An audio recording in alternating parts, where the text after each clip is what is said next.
Hello, fellow Communication Senior Seminar classmates. My senior project is a research issue report that tackles gun control in America and provides communication theories from all the communication and journalism classes that I have taken at UMUC so far. My sources for my project come from Introducing Communication Theory by Weston Turner, Managing Conflict Through Communication by Abigail and Kahn, The Media of Mass Communication by John Vivian, as well as primary and secondary resources from the University of Maryland databases and my responses from you, my fellow classmates, from a gun survey that I administered not too long ago.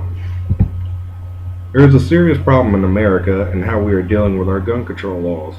The unfortunate incidents at the Century 20 movie theater in Aurora, Colorado, and Sandy Hook Elementary School in Newtown, Connecticut, seem to have been the straws that broke the camel's back, so to speak, that launched our country back into another discussion about gun control. Many of you agree that the current gun control laws are not enough. As a matter of fact, 79% of you agreed to that based on the results that I received from my gun survey.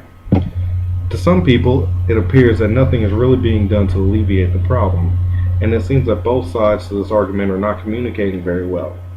Imagine a married couple arguing over something when the argument is getting nowhere fast. And as communication majors, we all know that good communication is key to getting anything done. We've all taken classes that have delved into several aspects of daily communication, such as communication theory, conflict management, and listening, for example. My main audience for this project are the board members of the National Rifle Association. As I have stated in previous postings, the NRA had been chosen because I believe that they have the clout to make some real change to the gun control issue in America. The NRA was formed in 1871 under the pretense of trying to find a way to improve the marksmanship of the American soldiers. Now, they are the leading advocates for gun ownership and gun safety. Now, coming up with a purpose for the project proved to be quite challenging for me. At first, I wanted to just take an approach that would produce a report that I would have found favorable to my own ideology on the gun control issue. However, when I thought about it, I decided that that approach would not be very effective since it would only show one side of the story, and both sides to every story deserve to be told. The way that I have my project laid out is that first, I provide a little bit of history about how the Second Amendment came to fruition for the United States Constitution. I've always believed that you cannot know where you are headed until you look back and you see where you've been. Second, I provide background information for both the NRA and the Brady campaign, as well as the views held by supporters of both organizations. For those of you not familiar with the Brady campaign is an organization that is focused on reducing gun violence. Next, I give some possible reasons that talks have not been as productive as they should have been. I have communication theories sort of peppered throughout my paper, but this is where I do the bulk of the linking up of my communications theories with the gun control issue.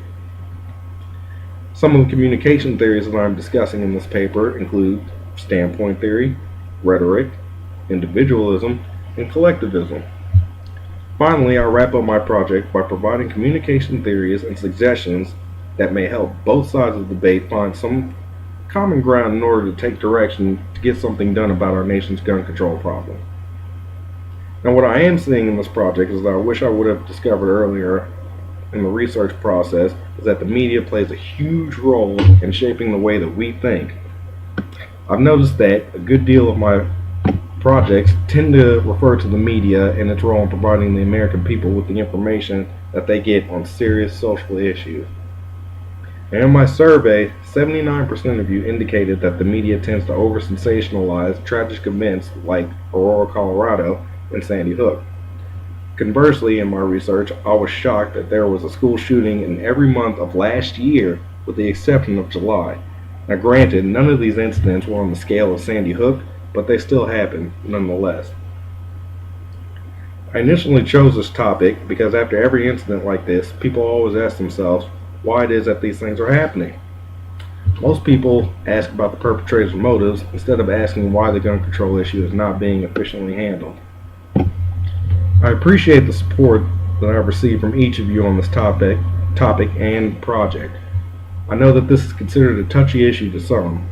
I see some of my gun-owning friends talk about the government is going to come door to door and confiscate their firearms. I say that kind of talk to me seems full of rhetoric and completely far-fetched to me. I personally have never owned a firearm. I really don't have a strong desire to do so. However, after all the research that I've done for this project, my stance is slowly shifting. Now, before I wrap up this presentation, let me tell you of the first time that I ever saw a gun. When I was about 6 or 7 years old, my family lived in Anchorage, Alaska. My uncle Derek, who was in the Army at the time, was stationed nearby at Fort Richardson. My uncle would naturally come over to the house and visit us from time to time. So one night, my uncle was visiting with some other adults plus my parents. Whenever all the adults got together, the children pretty much went down to the bottom floor of the house to play. Well, on that night, my uncle left his jacket on the couch. I was jumping around and I jumped on the couch and I landed on something pretty hard. I remember lifting up my uncle's jacket and seeing a gold or bronze plated handgun underneath of the jacket. Now obviously this story could have ended in two different ways, but I had fairly strict parents and they always seemed to have this innate ability to pop out from places and catch you in the act of doing something that you're not really supposed to be doing. When we discovered the gun, none of us touched it, and we went and we found my mother. And when she saw what was going on, she immediately chewed out my uncle big time for being irresponsible. I didn't know it then, but that was an example of poor gun control. People ask all the time, how does somebody, especially a child, get their hands on a weapon? Although I didn't touch my uncle's gun, my story is a prime example of how something like that happens. Although my project is aimed at the NRA, I do hope that anybody that were to read my project would be able to look within themselves and see what they are doing to contribute to the debate, whether they be a gun owner or not. Thank you for listening to this presentation, and good luck to all of you in your future studies and careers.